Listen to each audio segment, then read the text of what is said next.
like this is exciting. So I think most of us have not received this conversation. No. No, I mean, I was part of developing it and I still don't feel like I've received it. no.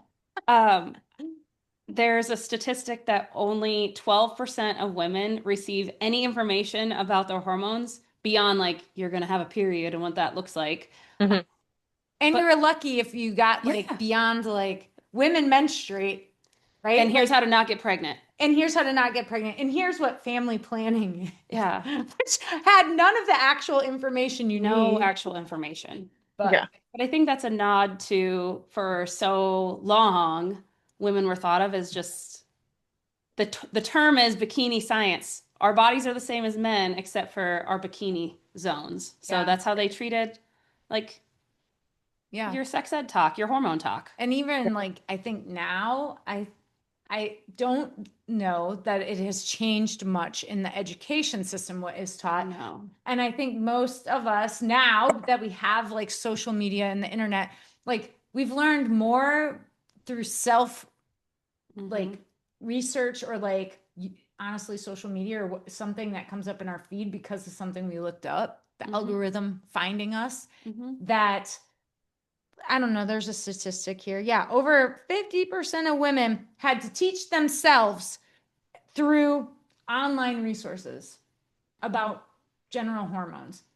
And yes, I understand like you might have a weird symptom pop up and you go search it and you find out it's hormone, but also like, I don't know, that's Yeah. a scary Well, it's statistic. super scary, The other, especially it takes about 10 years from like new science research happens, it gets Mhm. peer reviewed and accepted, which can take years. And then it can take 10 years from that new science to get into the medical field. And that's only if your doctor or the provider you see is spending the time to read new things, which Mhm. the healthcare system is so strapped. Yeah, Like you can't in their imagine. defense, Oh, yeah, stress that's the what I F mean. They out, don't have right? time. You can't Yeah, even be mad at, honestly, but it's yeah. just all the reason more for things like this, for groups like Moonbody or women like you guys who just Mhm. were like, this isn't right. I deserve to, this can't be what life is. Well, I was going to say the other 50% that's not talked about in the statistic, though, like how many of them are just going through blind? Yeah. Like Yeah. probably what 5% are maybe getting educated by a really good doctor and 45% are just going through blind, I feel like probably. Probably. That's Probably. made up. That's not a true statistic, but That's what our feeling is. that's what my intuition tells me. Uh, But so really, it's kind of about learning a language that your body's been speaking the whole time, but you haven't learned, you didn't know how to speak that language. You didn't understand how to decipher the words, the Mhm. signals from your hormones, and that's kind of what this talk is about. Yeah. Yeah. Um, so I feel like your hormones, and you guys kind of have heard a little bit of this, but they're really messengers. They are a good way to keep pulse in your body on how is your energy doing, how is your mind, how is your libido, your digestion, um, your bone and muscular health. Like we Yeah. get aches from things like that. When you, as you're saying all that, Tiff, it kind of makes me think like your hormones are the communicator of like thrive on this side Yeah. and survive on this side. Yeah. And they kind of drive like how you feel. Are you thriving or surviving? They're what the indicators that point to they're the gas gauge. Absolutely. So, And I think simply, if everything's thriving and great, you'll be healthy, happy, horny, hungry. yeah, It's normal to have an appetite. It's normal to want to have like sex. You yeah, should be in a good mood. yeah, You should feel vibrant. You should feel healthy. yeah. And you should want to eat. Yeah, you should Like have an you should appetite. have an appetite Mhm. for the hungry part. Yeah. So the four main messengers in the female body is estrogen, and that is kind of your energizer. It's going to help you build muscle, build bone, and it's going to help. It's a mood lifter, kind of keeps you Mm-hmm. up. Mm-hmm. And then there's progesterone, which is like your calming hormone. So it helps to make you calm. It kind of helps to stabilize everything. And it's really the one that helps you in rest and digest, which is a big part of your nervous system responses. So you want to have good progesterone. Mm-hmm. And women, we have testosterone. I know it's not talked about very much, but we Or act, it's overcorrected. or you Either get a one or the pellet other. and they jump you up to a sad male level with your pellets. Um, But that is like your drive, like your go get it, your libido. That's what testosterone gives. So if you feel just like dragging out of bed, well, all of Mhm. these, but if your testosterone's too low, that kind of happens. Yeah. And I do know, like, one thing when you talk about drive, testosterone does impact the sex drive too, a Oh, little yeah, bit. absolutely. So sometimes when women go into the doctor and are like, I have a low libido, their answer is to hit it with testosterone. Hmm. But it's only a part of that equation. Yeah. Testosterone is also linked to like your self-confidence. So Mm. if you just feel like, again, you start to just feel the blahs, and that'll happen. The blahs. The blahs. And then there's DHEA, Hmm. which is kind of like your resilience and your vitality hormone that kind of just makes you feel real good. And this is one that is actually in normal blood panels. Doctors test for this one pretty regularly. So you'll know at your normal yearly checkups like how you're doing here, but it can be affected by the ups and downs of the other hormones. Absolutely. Hmm. And if you're just not feeling very vital or you're feeling really, um, the word coming into my brain is clammy, but it's not clammy. But Clammy. if you're just feeling like really like lackluster, you're feeling really like pale I don't know why that's coming into me, but it's like I feel that. you know what I mean? When Yeah. that life force doesn't feel like it's pumping, it's Hmm. probably DHEA that's off a little bit. Yeah. So all these hormones, obviously, they are fluctuating as we have our menstrual cycle. They'll estrogen will peak when we ovulate. Testosterone will peak then too, which is why when Mm-hmm. you're ovulating, you feel like Good. you probably Like I'm wear like your most confident outfit, like you feel like the it girl. or if You you have feel to like make you a can. pitch at work. I was gonna say, yeah, like how can you capitalize if you are still having a cycle and you are still ovulating? If you know when you're ovulating, which is important to track your cycle, Mm-hmm. just because then you can recognize the patterns of blah versus Yeah. yeah. I just Yeah. came up with that. I think that's I'm gonna trademark it. um, because like she said, if you know you're going to be ovulating, that's a Yeah. great time to plan your girls' night or plan like you're going to sit down with your boss and ask for a raise. Mm-hmm. Um, all those things. Yeah. That's Yeah. peak Or if woman you have to have woman a power. hard conversation, Yeah. you And will you bounce back from it better. yeah, you'll have more So, resilience then. yeah. Um, that's also, I mean, when your libido rises, like you just feel hopefully very full of vitality Yeah. in that time. I'm going to throw this out here quick because I Oh. see you grabbed it. But as part of this, guys, in your Period Talk You Never Got course, which you all should have now, I made sure today that it was loaded. So when you go into your courses, it should pop up there. And if you're watching along, you have access to this too. But the Period Talk You Never Got, it's a guide, it's a 21-page booklet, tells you everything you need to know, everything we're talking about here in depth. Okay? Okay. Um, and then progesterone, when you're ovulating and the follicle bursts and release an egg, it triggers the corpus luteum, which triggers our progesterone. Um, and then, like that's how in our menstrual cycle, where progesterone plays the role there. It's going to help try to maintain your uterine lining, which is why a lot of women who struggle to conceive or struggle to maintain a pregnancy and they have that low progesterone, they're just not building up a strong enough uterine lining for the Mm-hmm. pregnancy. I'm gonna just throw, I know that we did not Yeah, write this in here, but you know where I'm do it. going. Also, most hormonal based birth controls are a progesterone based birth control.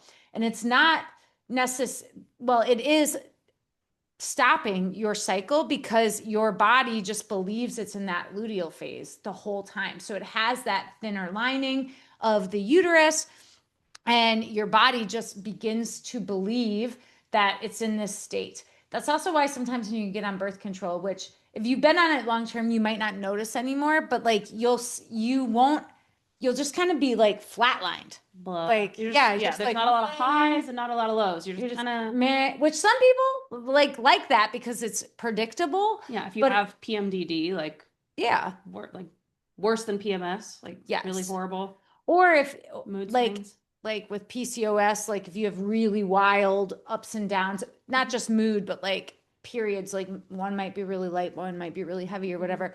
That's why it kind of evens everything out and it'll help to manage your periods, your period cramps, your moods. Mm-hmm. Like there's a lot that goes into this.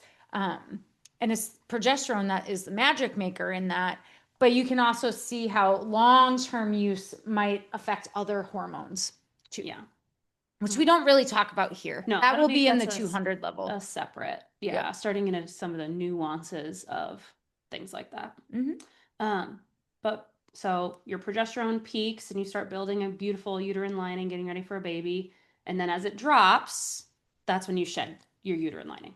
So low progesterone, that's be a good cue. Like if you have a very light bleed, Mm-hmm. could be a sign of low progesterone because you didn't have a high enough progesterone to help trigger a strong uterine lining. Yep.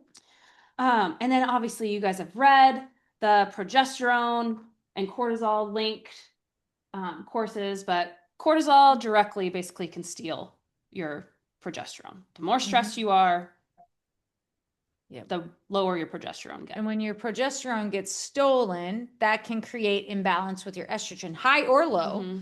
It kind of can go in either direction, and that can create some wild Mm-hmm. moods, but also other symptoms that come up. Yeah, absolutely. We talked about testosterone peaking during ovulation and then it tails off with estrogen. It kind of lines up there. And women only have about 1/10 of the testosterone of men, but we still like need it to feel Mm-hmm. for our vitality. Strength training is one of the best ways to boost that Mm-hmm. testosterone level. So you guys are solid there. And then DHEA, Yeah.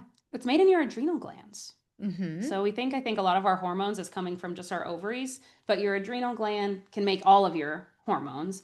But DHEA specifically comes from your adrenal glands, and it's kind of like a precursor. Like we have DHEA, and it could be made into estrogen or testosterone.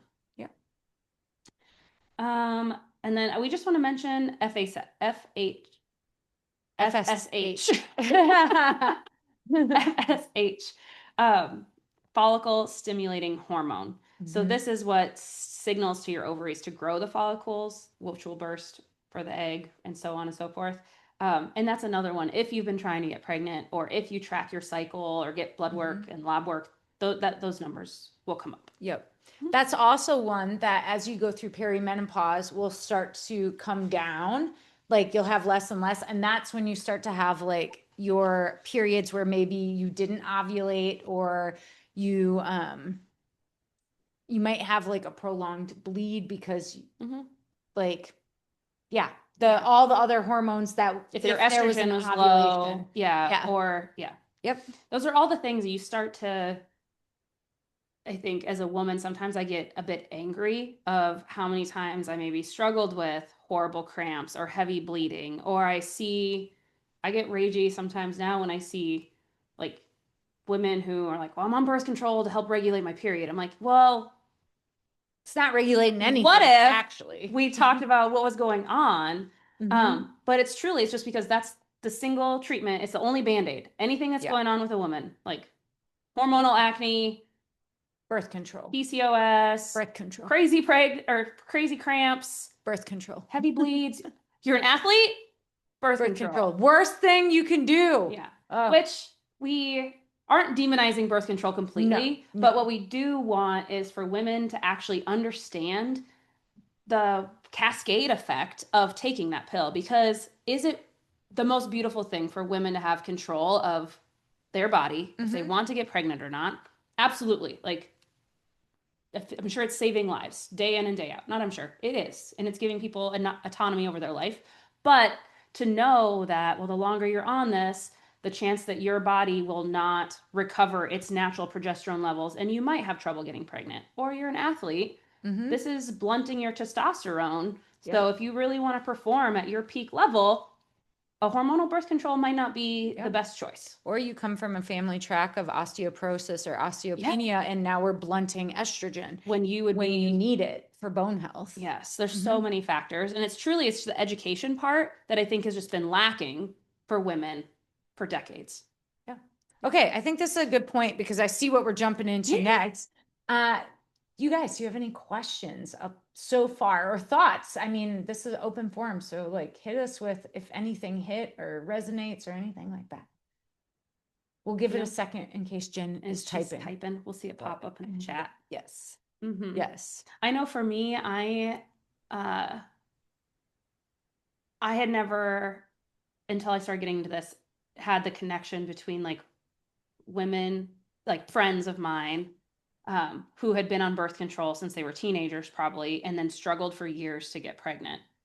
Um, and now understanding, like, oh, if they knew it would take a year or two to get their progesterone back up to normal, before they got pregnant, they might have altered that timeline journey of when they stopped taking it. Or if they knew there's so many things they could do to help support their progesterone production, how much different would their family planning be? Yeah. Because I Yep. think the modern woman, for the most part, is focusing on the career, the life, making sure we're set up to have a baby. So we're already having children later in life. And then you tack on, you need some years to get your hormones back up. Yep. Like we're having babies later than maybe the modern medical field is telling us is okay. Yeah. So I think it's just added stress to women. We already blame ourselves for everything. And now we're Yes. taking on this big weight of, I can't get pregnant and now I'm too old to have a baby. Yeah. Or yes, yes.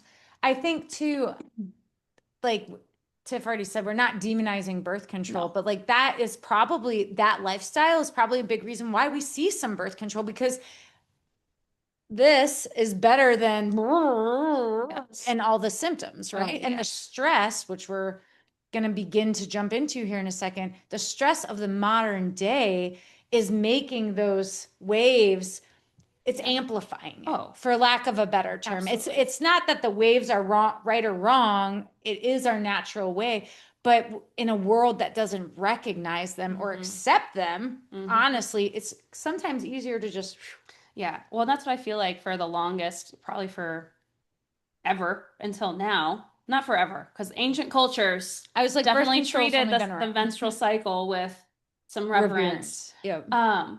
But modern, post-industrial culture, women are just supposed to move along, not cause any ripples, like show up in pain, show up no matter what, tie a hoodie around your waist. Like it doesn't matter. You show up and you get it done no matter what. And it's funny to me how many people are getting triggered when you see other countries that are allowing menstrual leave and how angry people get. And I'm like, one, it's so cool that we're recognizing that some women, like when we're ovulating and we're at peak, we could get the same amount of work done that three people get done. But there might be a couple days when we feel like we can't, we're pulling from the bottom of the bucket to get anything done. And we're putting ourselves maybe in a hole to try to be productive on those days. When really, if we just had some grace of it's okay to slow down and recover and fill your cup, how much more productive we'd be. But the triggering that's happening with some of Yeah. those policies is interesting to me. That is super interesting, but it's also like, and I'm a huge believer in the American way of life, but it's reinforcing the American, like work hard Yeah. backbone that we have. And that's why people get a little bit triggered and it's okay, but I would encourage you to remember that's why we track your mood and your energy and all those things when you are in moon body, because if you can start to find the points like, oh, could I do a little bit more work here and then do a little less here, and it actually makes you more productive. Like we have a really bad problem in our culture that productivity equals your worth. I am a huge like I have a that's a life lesson for Yeah, me. absolutely. Like but okay, but productivity is fine, but like why not optimize it when you're optimized? Yeah. You And I think know? that's really what it Yeah. is optimizing where your body is at its peak and maybe when it needs a little love. Yeah. Uh, Also, I see all of you who have the same productivity problem. Really, all three of you that I'm looking at right now. I actually think a lot of women do. And I think if you look back at women that you've known who maybe didn't have that problem and prioritized rest and taking like taking a break and withdrawing. And if you think back to when you've been around women like that and the type of words that were used to describe them, like the attitude that Yeah. directed towards them when they were maybe stepping back. It's good for maybe some internal reflection, maybe some internal healing, some self healing too. Some journal prompts, perhaps. Absolutely. Okay. Absolutely. But that's a perfect lead in into the cortisol and like stress connection there, which we Mm-hmm. have. You guys should be pros. You could be teaching this course by now because we have talked so much about chronic stress and high cortisol, chronically high cortisol, how it can lead to chronically low cortisol, how it can steal your progesterone, how it affects your gut. It truly, for women, it's not our hormones are the messenger, but our nervous system is the driver. Yeah, it's what's driving the bus. Yes. Now, I'm going to give this very important caveat since this is going to be like on the public realm. Cortisol is not a problem. No, cortisol is not bad. You absolutely need cortisol. It is your survival hormone and you need it. It's when it becomes a chronic state of heightened awareness or heightened responsiveness, reactivity, that it becomes a problem for the other hormones. It's kind in of your like body. if I was going to water this here plant and I had a little spigot here, and that's my cortisol spigot, and I turn it on, but then I turn it off. And the water goes in, the soil is super healthy, and the plant's healthy. But chronic high cortisol, I just turn it on and let it run full blast. Or even on a trickle. Or a trickle, and it was just Like- running. And pretty soon, the soil is overflowing, the roots are getting rotted, the soil's getting washed away, like, and then the Yeah. plant dies. Now let's talk about what some of those maybe symptoms are because that's a Mhm. really good analogy, right? Mhm. Like so the roots start to rot. Mhm. That's when we start to maybe notice like digestive issues. Oh yeah, it goes straight to the gut for women. Yeah. Mhm. And maybe we start to have some autoimmune almost style responses to things. Like that is such a good analogy that the whole world needs to know Just about. came to me. That was so great. But it can start as a really good thing. Like we need the water, we need it to turn on, but it can turn into a really damaging thing over time.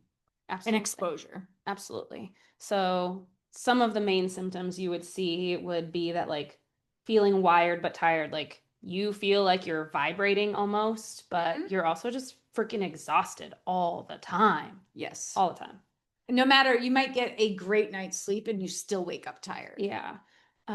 If you have trouble falling asleep or staying asleep, so raise your hand if you wake up at 3 a.m. or have before have times the 3 a.m. Yeah. Or yeah. Exactly.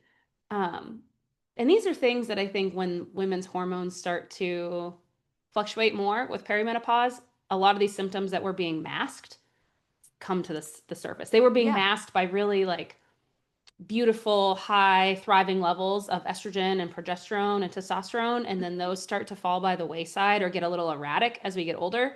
And then the symptoms start to show up a little bit more. Rise. Yeah. This one is a telltale sign, but I'm also dealing with it right this second. So I feel it, but like anxiety and angst and irritability, right? So like I had a stressful situation over the weekend. The pump got turned on, and then today I'm like, man, everybody, like I am not in a bad mood, but watch out because like my spidey senses are up, right? If you catch it, you're ready. gonna get the irritability. Yeah, that's right at the surface. That's usually for me when I realize I'm like, okay, I need to get like push closer to the total reset protocols instead of like when I've added foods in and I know what's like safe in my body, is when I start feeling really anxious and when I start being really short with like my kids. Then, because I try to have all the patience in the world with them. And when I start being short and just like on edge, I'm like, okay, give me some celery juice, get this cheese out of my life. Yeah. It's funny because I ate how the people around me were eating and not how I normally eat. And that is like today I was like, just give me vegetables, as many fruits and vegetables as possible. Yeah. Like it's so funny. Now that we know like the language of our hormones, now we can adjust. And hopefully that's where you guys will get to also. The midsection weight gain, I think, is a big one.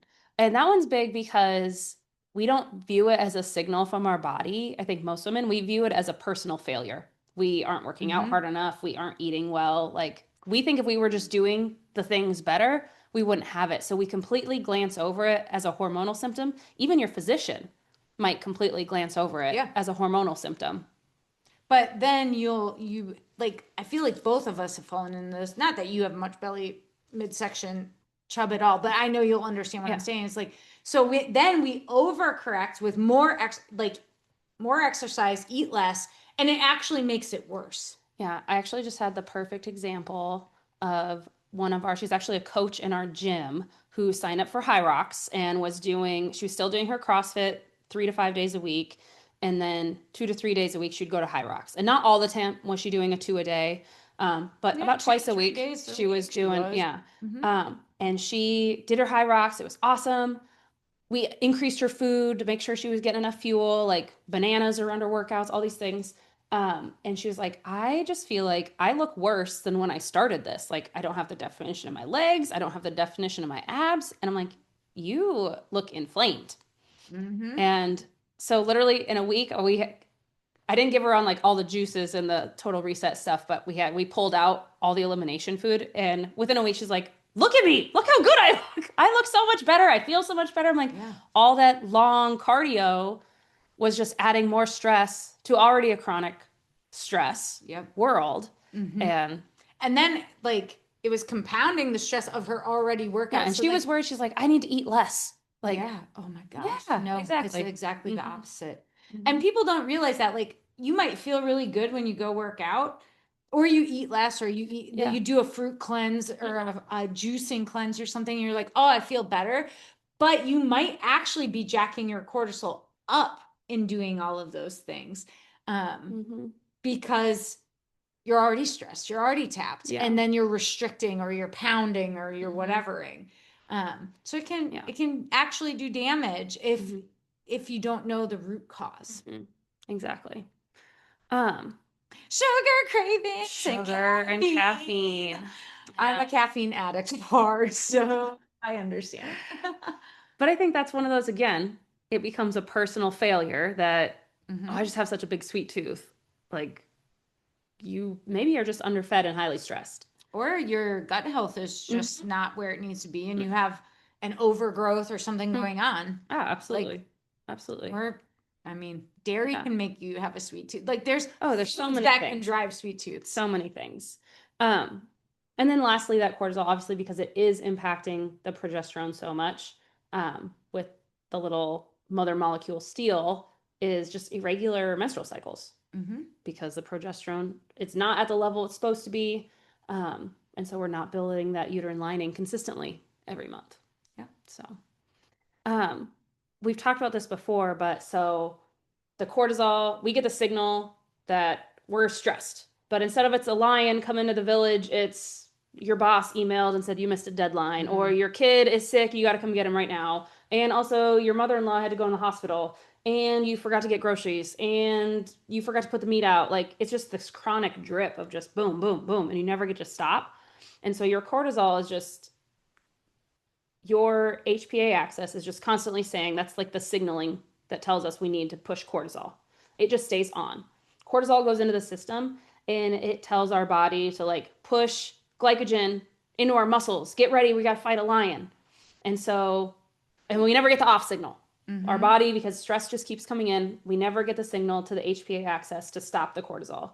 And so our body just continues to dump this. We have adrenaline pushing, which you get that heart racing feeling, but also because our body is always flooded with the glycogen and the glucose, our insulin resistance gets impacted greatly by the high cortisol. Hmm. Um, Which you can is, almost like, I would say being pre-diabetic could be connected, like you're just stressed out. uh, I know for certain Yeah. that that's the case. Mm-hmm. I mean, they might, I'm certain there's peer reviewed studies that show the same. Um, but it also, that's why sometimes they say insulin resistance is a symptom of perimenopause, but it's not. It's a symptom of stress. Yes. It just presents in perimenopause Yes. because you don't have the other hormones to Mm-hmm. help. Yeah. And so that's another way where I think women get brushed off. You get this research, you find this stuff online, and you come to your doctor, you're like, hey, I have Mm-hmm. it's fat around my belly that is just will not go away. I've never had it. Like, no matter what I do, like they Yep. test, you're like pre-diabetic. Like, well, you're just older. Like, Your A1C is up, eat yeah, less sugar. no, you were stressed. They're treating just the symptom that's showing up, and they're not looking at what could have made that symptom show up. Now, uh, I'm going to play a little bit of a devil's advocate here, but we're not saying that you can just change the stress in your life instantly. No. But there are things, and you guys have, those of you already in the universe know there are things we can control that can help bring that down, because there are external factors that we cannot control. So I'm not just saying quit your job and let go of all stress, because that's simply not the case, right?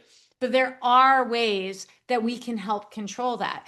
And breath work, nervous system work, nutrition, so many different things that you can layer in that can create safety in your body, so that when that drip does turn on, you have control to turn it off.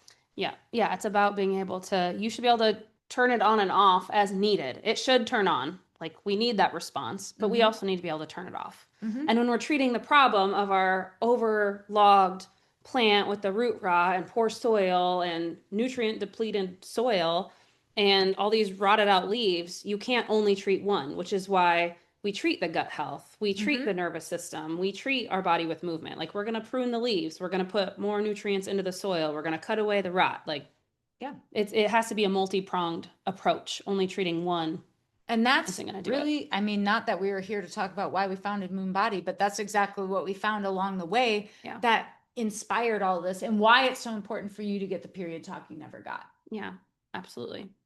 Absolutely. All right. Cortisol. I feel like we pretty much It's a hammered great it. thing, but Yeah. it's a driver of a lot of It's a driver symptoms. of a lot of things. Um, I saw a statistic. We didn't really, I wanted to say it because I thought it was so crazy that chronically high cortisol can decrease progesterone by 30%. That's insane. Yeah, I mean, if your progesterone was 30% down, they would probably supplement you if you were going to a HRT doc, Yeah. like a hormone replacement therapist. And it's just from lifestyle factors, really. Lifestyle factors. Crazy. Okay. Well, we started talking about the nervous system and that fight or flight when the cortisol gets dumped because the lion's coming Yep. into the tribe. I think for a long time, let's maybe talk about some of the differences between men and women in the fight or flight or freeze response. Yeah. So I think for a long time we were only taught fight or flight. I'm going a little off script. Yeah, see, I'm okay with it. Then we Smiling. started hearing about freeze Yes. and functional freeze And then or fawn. fawn, Yeah. which I feel like you see it in nature where a fawn maybe when being attacked no longer runs away, no longer fights back, just literally like plays dead.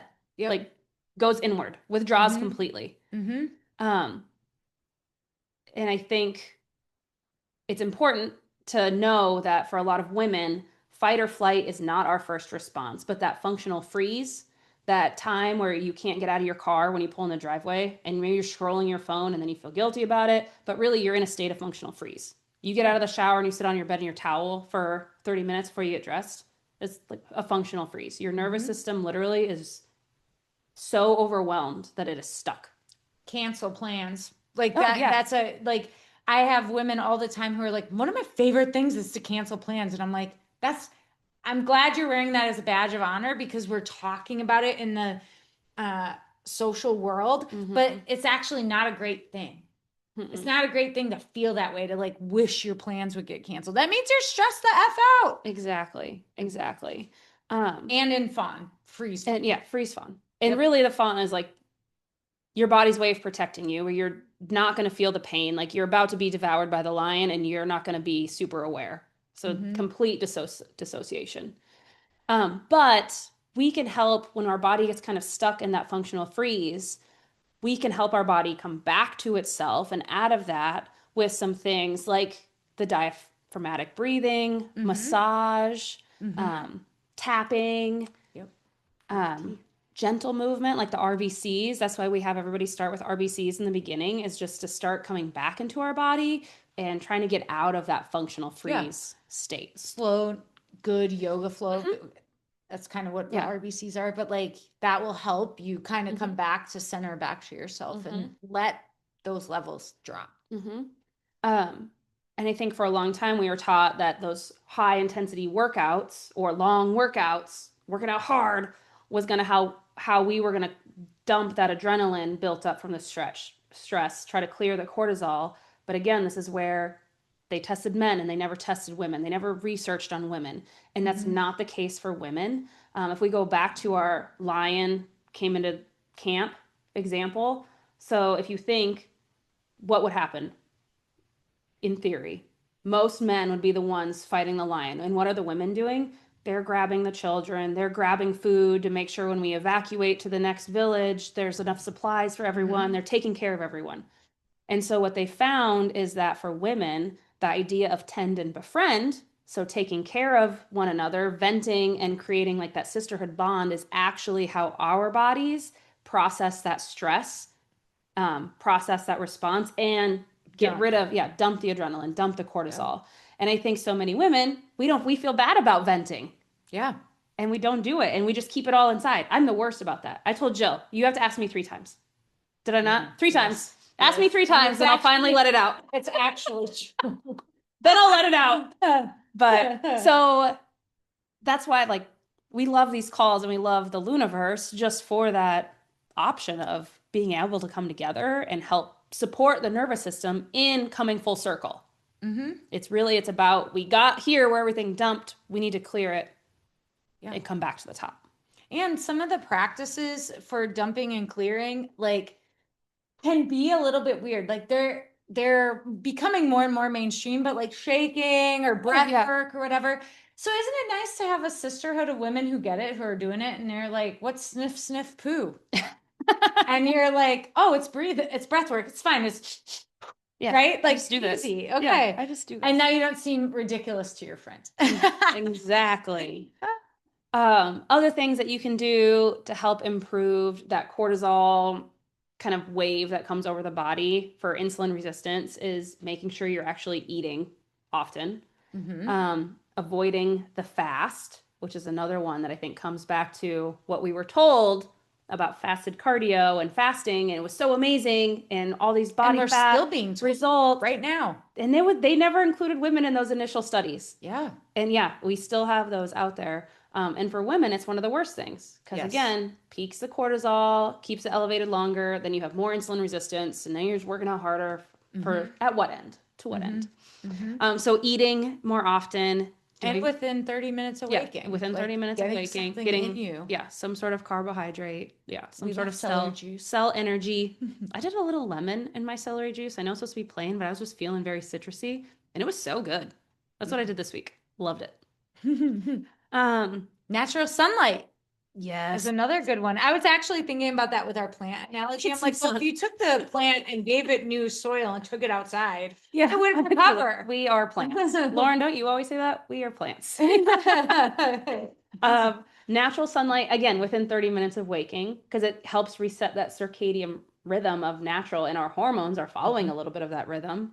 Avoiding blue light and screens. Oh, yeah. Yep. That, Especially before bed. especially before bed.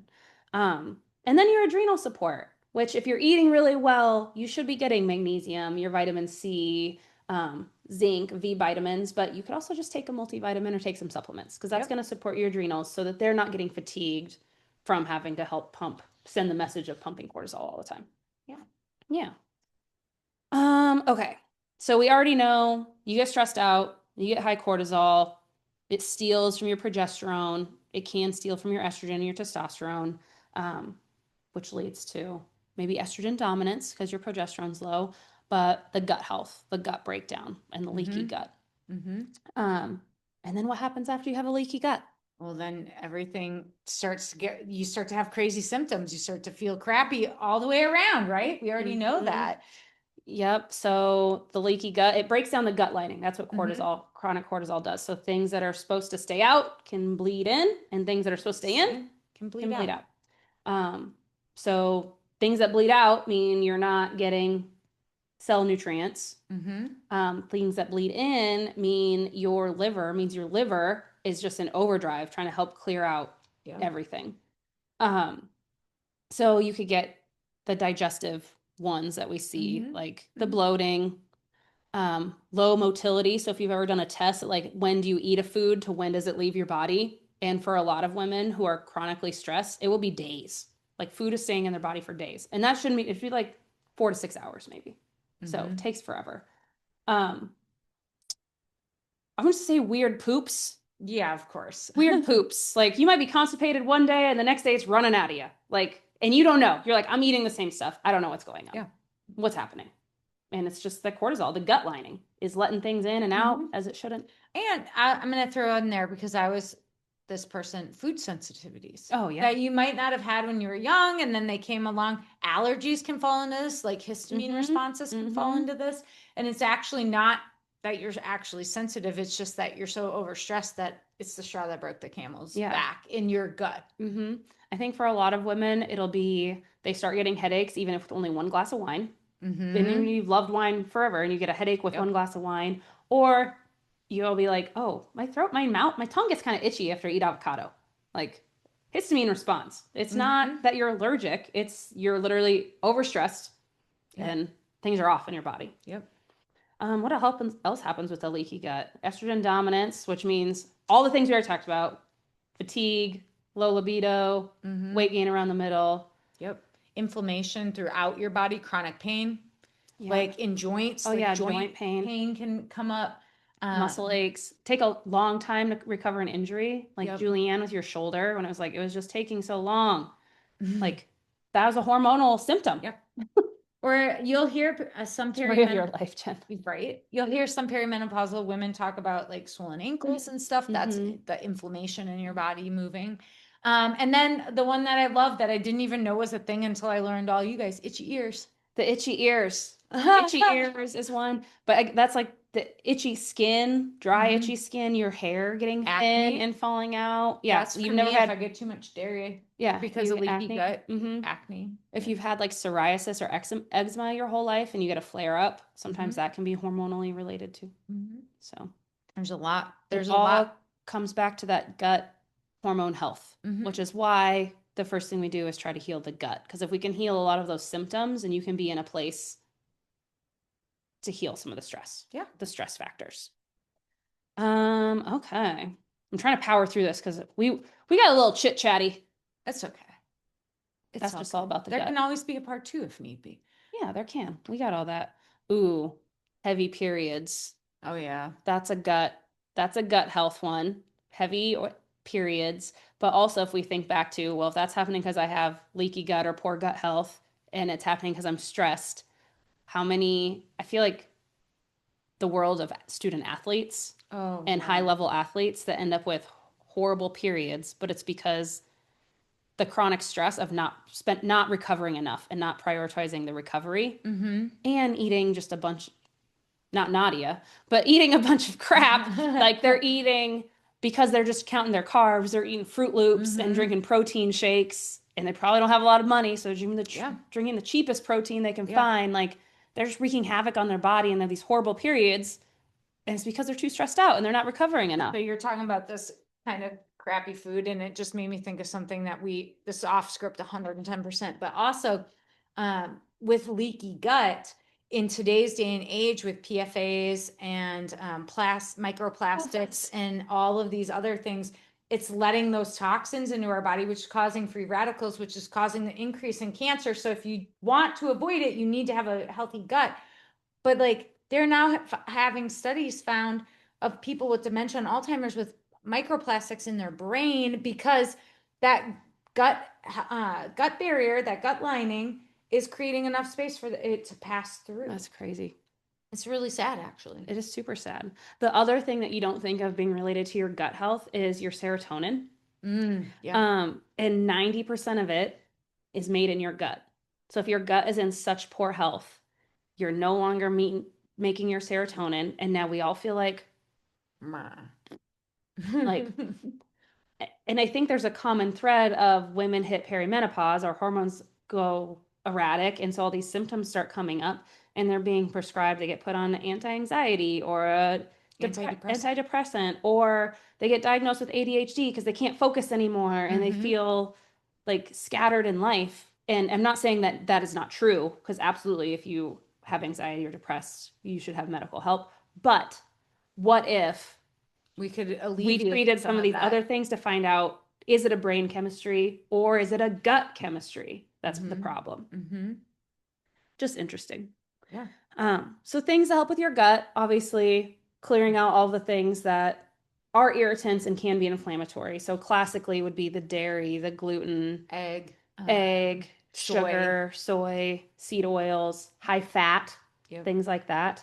And then eating the high fiber, the Yeah. cruciferous I veggies. knew you were going to say Yes. it. One of us has to. Think broccoli, cauliflower, Yeah. kale, Your harvest bowls. your harvest, like what Um, we call harvest bowls. Yeah. yeah. Getting your fresh fruit juice for the cell, like cellular nutrients. And also for all of the free radicals Yeah. are the wild blueberries because they're double the antioxidants of regular berries. So get the wild blueberries. And then, of course, so part of really helping your gut heal is like starting your day loaded nutritionally up front. Oh, So, yeah. good hydration, drinking water, water with lemon, something like, and water with lemon just helps to neutralize the pH and all of that good stuff in your gut. But then backfilling it with all that nutrients and fiber to help keep everything clear Yep. and to just, I mean, really what it's doing is just helping to tighten those tight junctures back up. Yep. And the fiber will help clear like some excess estrogen. It allows your liver to work on clearing excess estrogen. When we keep fats low, then your bile ducts and your liver isn't working as hard. And really, your gut is kind of a good mirror for how your health and your body is doing. Mm-hmm. It's probably one of the first places, like if you start to feel bloated, you start to get some weird poops, like you start to feel a little off, you can always come back to the gut health, Yeah. which is why you guys will hear Jill and I often refer to like, oh, I think I'm back on the reset. And it's because something in our body was telling us, hey, we need to address this gut. We're getting some symptoms coming up. I'm going to throw a couple things out there.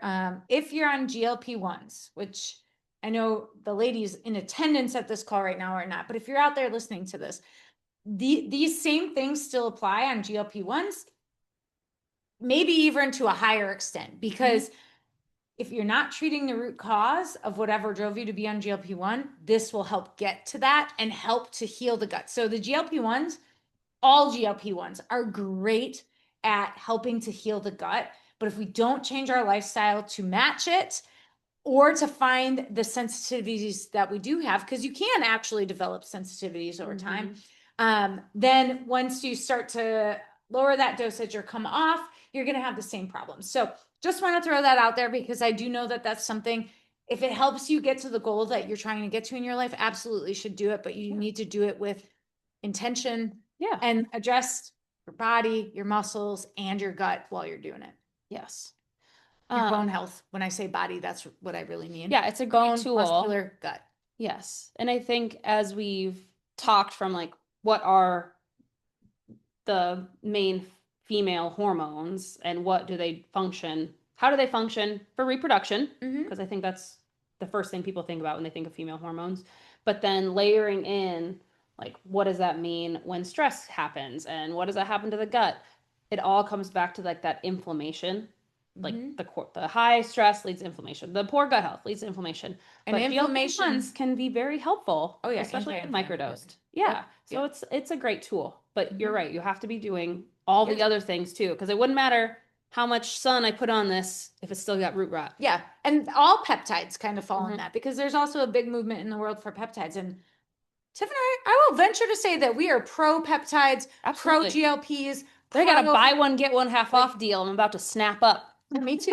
But do it like as part of the greater healing that needs to happen. And you'll see your whole life transform.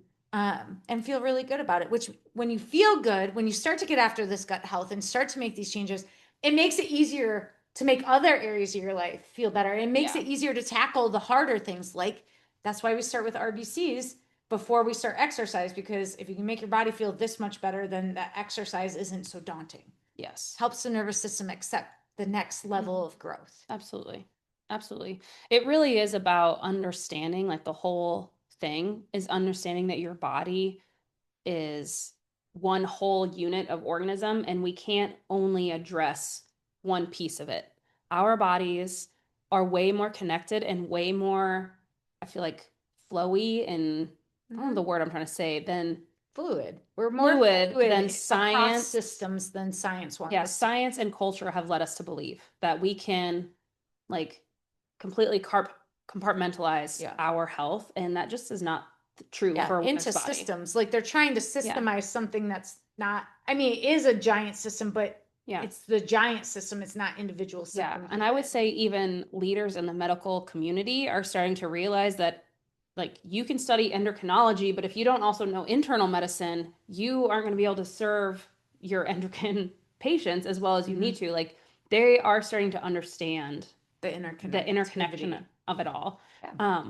And that's what we really hope you really took home from this little chat is that there are separate like things are systemized and labeled for the sake of study. I think that you have your endocrine system, like your hormones, you have your nervous system, you have your digestive system, but they aren't separate from each other, even though they have separate names. None of it is a closed operating loop. Everything is always talking together. And when you get a message from one thing, that's probably pointing to somewhere else. And honestly, probably two or three other things. Yeah, absolutely. Two or three other things. And sometimes they're internal and sometimes they're external. But once you can start to see it, it becomes easier to figure out what you can positively affect. Yeah, absolutely. Absolutely. Well, welcome to the 88% of, or I don't know, Yeah, the whatever opposite, number I the came inverse up with. statistic, yeah, of women who actually know more about their hormones than I have a period once a month most of the time. Yes, yes.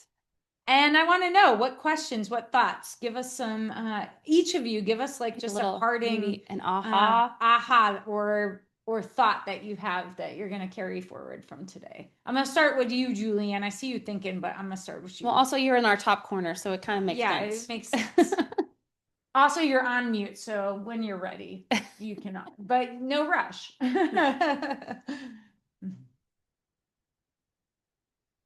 no. The silly phone button. I wish there was a way. There it is. There you go. Yeah. The itchy ears kind of blew my mind for a second because I've never heard of that as a symptom. That's the one symptom I didn't have, guys. Oh, the itchy ears. The itchy ears. I don't know. Like I just like all the leaky gut stuff. Like I just find that like I mean, and I know that the body works that way because it's what I do. So I don't know. It's just neat to listen and hear all the different things. Yeah. Yeah. Um, And leaky gut is so interesting because like I feel like for a little while there it felt like a pop word. Yeah. Like media made it feel that way, but it's actually really hard science, and almost all of us have it to some degree because it's how we're actually designed. mhm. So like I think people think they probably first heard about it. What was that fat replace or that old yeah, lean?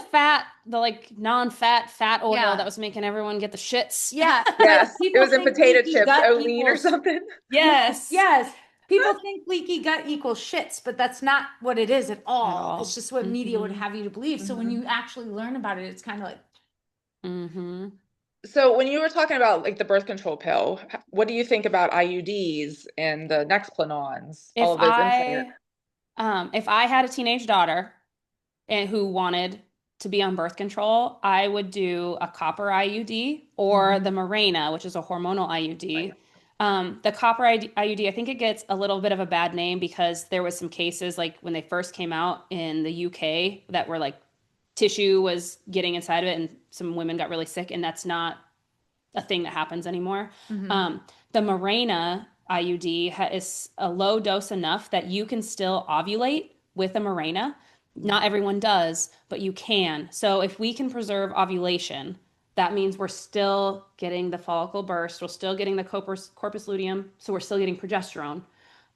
It won't impact future like procreation as much. It's not going to impact the lowering testosterone as much. If I had a teenage daughter, that's probably what I would recommend. That's what I would do. But also, I mean, there's so many other things. yeah. You have to see like what's your priority? Is the priority to avoid pregnancy? Maybe go with one like a mini pill. There's one in England right now, Europe, Yeah, that they're getting ready to try to bring to the US. yeah, that is like the most ultra mini pill that they've ever made. Mm-hmm. So that would be cool to Mm-hmm. have. Yeah. I mean, it's just like anything. It's not good or bad per se. It's about what you're trying to accomplish. And I think if you just understand, and if you Mm-hmm. understand what happens if you take a hormonal birth control, that your hormones might be impacted, and what can you do to help with that? Well, if you're still trying to have a strong athletic performance, make sure you're doing the strength training and the things that can help support testosterone. If you Yep. know you want to have a family and you're family planning, no, you might need to pull off of that hormonal pill Mm-hmm. earlier than maybe you had intended Yep. And and maybe get go your with a hormones get non-hormonal. tested, your hormones tested right away. Don't wait Mm-hmm. for trying for a year and then be like, crap, we can't have a baby, and then start that. Yeah. Mm-hmm. Yep. Absolutely. Yeah, it's just the education piece. And knowing what your But goals are. So, like for you, mom, your daughter, I personally would advise Nadia to go non-hormonal. she's not on anything. Yeah. So, I mean, if she ever did and she wants to continue to compete, I would do a copper IUD. Yeah. But Yeah. But but the if you're sad in part is that perimenopause and you have horrible, horrible symptoms and this will manage it, that's okay. Just do the other stuff too to Yeah, help there's other support. things you could yeah. do. Absolutely. I mean, the doctors, they just don't tell you any of this stuff That's what I though. mean. Well, and also I don't think Like, that I they don't think they know know. and because my birth niece, control came out however long ago, Mm-hmm. and I think they just started saying, well, if you're a lady and you got a problem, here's your pill. And yeah, that's all they know. Mm-hmm. and that's kind of what happened to my niece like a year ago. Oh, Mm-hmm. you're having this, this, and this. We're gonna start you on a pill. And I was just like, ugh. I just, Mm-hmm. my sister, of course, is not ever gonna listen to anything I have to say about it, but yeah, so it just blows my mind. Yeah. But that's like that with any medicine. Mm-hmm. Oh, Absolutely. you have Absolutely. this? Well, let's not fix the root problem. Let's just cover it up with another high blood pressure medicine. Well, Mm-hmm. then, well, now this is messed up. So we're going to put you on this medication. Well, this is messed up. So now we're going to start you on this medication. Up, let's up the high blood pressure med. Like, Yeah. no, Yep. no.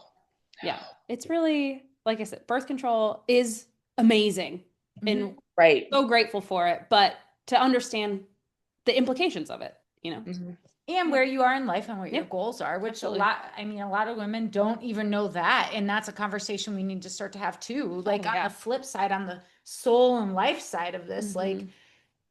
you're making choices that are going to affect your body literally for the rest of your life. Like I went on birth control when I was 16. I went on progesterone. Mm-hmm. I started low. I got PCOS while I was in the army, chronic stress. We Yeah. all know that now. I know Now, yeah, that. you can replay, now you can retrace I it can and you know. retrace it. Yeah. And then I had to go to regular birth control because like my symptoms were bad and that was just their answer. But then when I got off birth control, shit was so bad for so long because my body like had no idea how to be. Mm-hmm. And that's when I found out I had PCOS and but I had probably had it my whole life, Yeah. probably, you Yeah. know. I Yeah. mean, I Yeah. do think it's hereditary, but it's Yeah. triggered by stress. Mm-hmm. So like Mm-hmm. but you don't know what's going to happen on the back end until you're there. You know what I Mhm. mean? So you just got to if you know like okay, it's right for me, great. Mm-hmm. Absolutely. But if it's not right for you or you have different goals, find the one that is. Mm-hmm. For sure. Yeah. Lauren, Lauren. Jen, if you want to type anything. One thing that's been really beneficial with me, especially with Moon Body, is we've talked about the wave and everything with our emotions and our periods and our cycles. And instead of the mask, which we've talked about, and we've talked about that with birth control and all the other things, it's eating and drinking and supplementing to help the wave because instead of masking it, you can help it. So when we talk about, depending on where we are in our cycle, of eating the fruits and vegetables that will help the phase that we're in, or removing the triggers because bloating is a normal symptom of our cycles. Well, Mm-hmm. if you're in the phase where you're bloating, probably eating all the dairy and the milks and the cheeses aren't helping. Mm-hmm. Or if you're in luteal where you're on edge with everything, drinking all the caffeine and the soda is not helping. So it's still living your life, and instead of masking the triggers, it's helping and eating and walking and getting back out into nature. It's the things that we can do to help ride the wave.